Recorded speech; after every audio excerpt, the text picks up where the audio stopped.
শৈলকুপা উপজেলার 10 নম্বর বগুড়া ইউনিয়নে আধিপত্যকে বিস্তারকে কেন্দ্র করে সংঘর্ষ। আর এই সংঘর্ষে পুলিশ সহ আহত 7।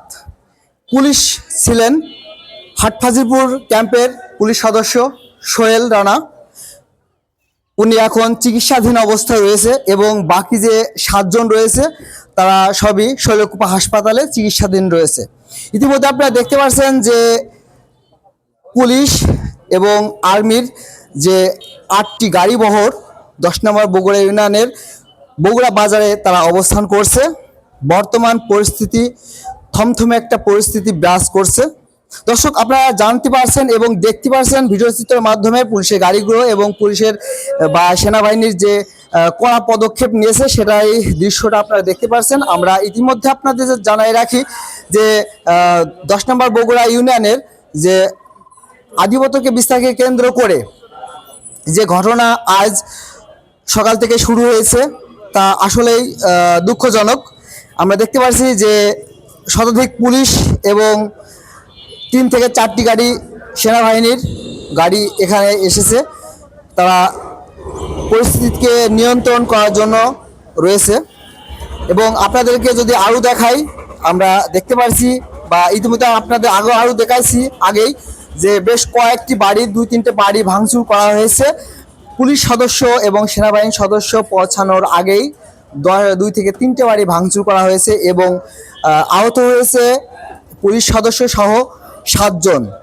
গ্রেপ্তার করা হয়েছে 5 থেকে 6 জন। বর্তমান গ্রেপ্তার করা হয়েছে 5 থেকে 6 জন। তারা পুলিশ হেফাজতে রয়েছে।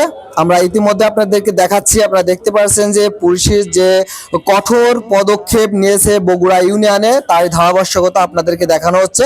দর্শক, আপনারা দেখতে পাচ্ছেন সুন্দরভাবে যে আমাদের হাটহাজিপুর ক্যাম্প ইনচার্জ শামীম ভাইয়ের যে পরিশ্রম, এই পরিশ্রম এবং শামীম ভাইয়ের পরিশ্রমের কারণে আজকে বর্তমান বগুড়াবাসী এখন শান্তশিষ্ট পরিবেশে আছে। কিন্তু আমরা চেয়েছিলাম যে সম্পূর্ণভাবে শান্তশিষ্ট পরিবেশে থাকার জন্য, কিন্তু হঠাৎ করেই আধিপত্য বিস্তারকে কেন্দ্র করে সংঘর্ষ, যেটা সকাল থেকে সংঘর্ষ হয়েছে। আর এর মধ্যে হাটহাজিপুর পুলিশ ক্যাম্পের একজন সদস্য সোহেল সহ 7 জন আহত হয়েছে, এরকম ঘটনা আমরা শুনতে পেরেছি। যারা রয়েছে আহত তারা সবাই শৈলকুপা চিকিৎসাধীন অবস্থায় রয়েছে। তাদের ফুটেজগুলো আমরা কিছুক্ষণের মধ্যে আমরা আপনাদের আপলোড জানাবো।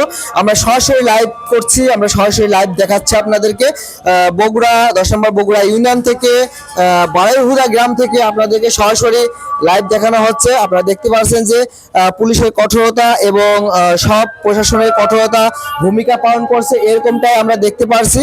এবং দেখতে পাচ্ছেন যে আসামি 2-1জন আসামিকেও তারা ধরছে অলরেডি, আমরা সেটা দেখতে পারছি। এবং এক পিস ঢাল তারা উদ্ধার করেছে ঘটনাস্থল থেকে, এরকমটা আমরা দেখতে পাচ্ছি। দর্শক, অবশ্যই ভিডিওটা সম্পূর্ণ দেখবেন, না দেখলে বুঝতে পারবেন না। এই জন্য আমি অনুরোধ করব ভিডিওটা সম্পূর্ণ শেষ পর্যন্ত দেখার জন্য। পরবর্তী লাইভে আপনাদের জন্য আবার আসবো।